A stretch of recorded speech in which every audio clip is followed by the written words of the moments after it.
Um dos maiores erros que você pode cometer em sua vida é ter convicção, ter certeza de algumas coisas. E eu era um adolescente que tinha muitas certezas, ao menos eu achava isso. Eu simplesmente sempre me interessei por coisas diversas e que a maioria das pessoas, em média, não acham interessante. E por vezes fui chamado de orgulhoso, talvez porque eu sempre fui um cara muito reservado e nunca fui de falar muito ou me expressar bem. E quando eu falava, eu fazia isso com bastante cuidado e tentava usar as palavras certas. Mas no fim, acabava sendo taxado de orgulhoso por isso. Mas confesso, e hoje eu tenho ciência disso, o meu erro não era esse, ser cauteloso ou reservado, mas sim achar que sabia de algo. Naquela época eu não via, mas era daí que brotava todo o meu orgulho. Eu manifestava esse orgulho por falar coisas que eu pensava que sabia. Talvez essa pessoa que me chamou de orgulhoso naquela época estivesse certa quanto a isso. E isso é algo bem comum entre os adolescentes, e não só isso, mas entre os adultos também. Achar que sabem de alguma coisa, ou de que sabe o que seus pais não sabem, e que seus pais não entendem você. E isso é um grande erro, pois a questão de verdade é que você e eu não sabemos de praticamente nada. Só vemos isso quando no futuro a maturidade vem carregada de suas experiências, muitas vezes frustrantes. E diante da nossa limitação no que diz respeito a saber determinadas coisas, percebemos que de fato não sabemos nada. Porém, foi nesse mesmo período da minha adolescência que eu conheci uma das pessoas mais importantes na minha vida. Uma pessoa que desconstruiu tudo o que eu achava que sabia. Hoje ele é um amigo, e dos amigos, o melhor. A primeira vez que me deparei com a sabedoria dessa pessoa, eu fiquei pasmo. Eu o admirava de tal maneira que por muitas vezes eu pensei, como pode ele conseguir pensar essas coisas e falar com tanta confiança e domínio sobre algo?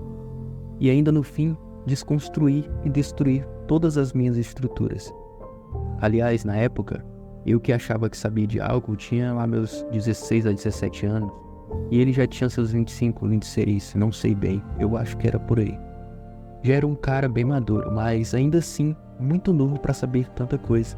E logo percebi uma coisa nele. Apesar de ele falar o que falava, com o passar do tempo, percebia que ele sempre aprendia algo novo, e que quando fazia isso, esse novo conhecimento fazia suas ideias anteriores se desconstruírem.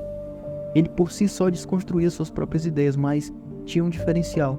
Ele corrigia os seus erros e sempre se preocupava em trazer essas novas ideias e expô-las, baseá-las e contrapor às suas ideias anteriores. Ou seja, ele reconhecia suas falhas e lacunas no seu conhecimento. E com ele eu aprendi uma lição importante. Quanto mais eu acho que sei, menos eu sei. E olha que nessa época eu não tinha nenhum vínculo com filosofia. E ele abriu minha consciência. E resolvi a partir de então me reconstruir.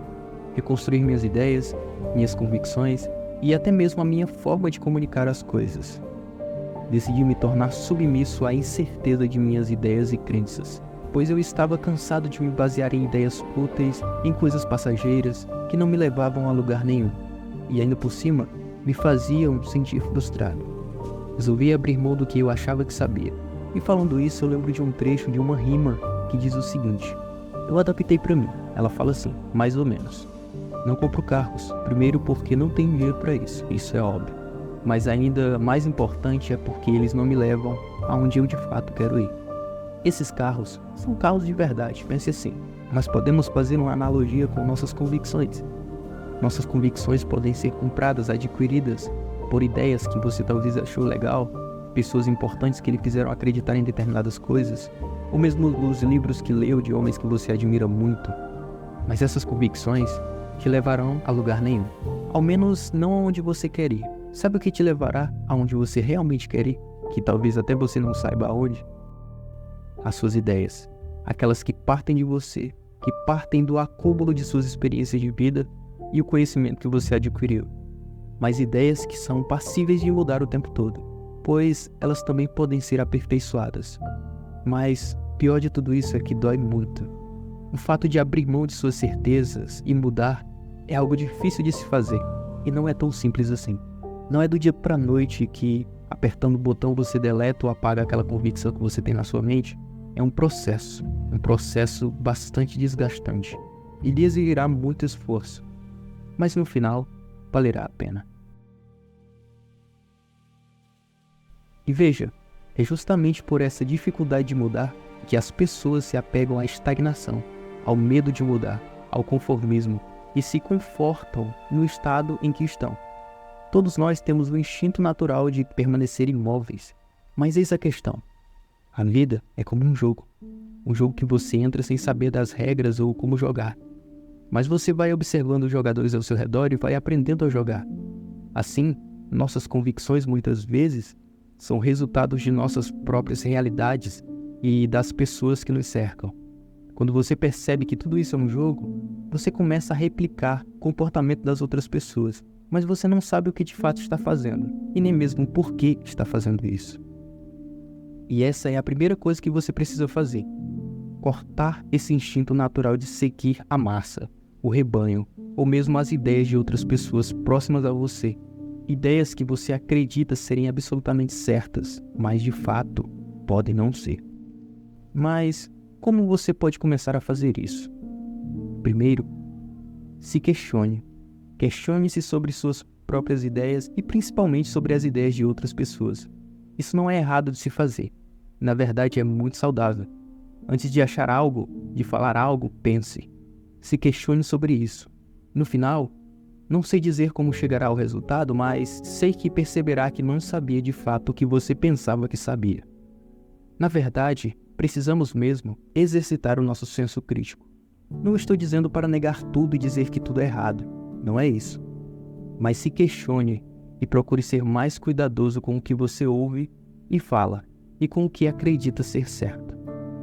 Nietzsche tem um conceito muito interessante, que é o conceito de amor fati, o amor aos fatos, o amor ao mundo como ele é, as veracidades do mundo, a sua dura realidade. É reconhecer que não sabe. É dizer, eu não sei por que minha cor predileta é cinza, eu não sei por que quero fazer tal faculdade, eu não sei.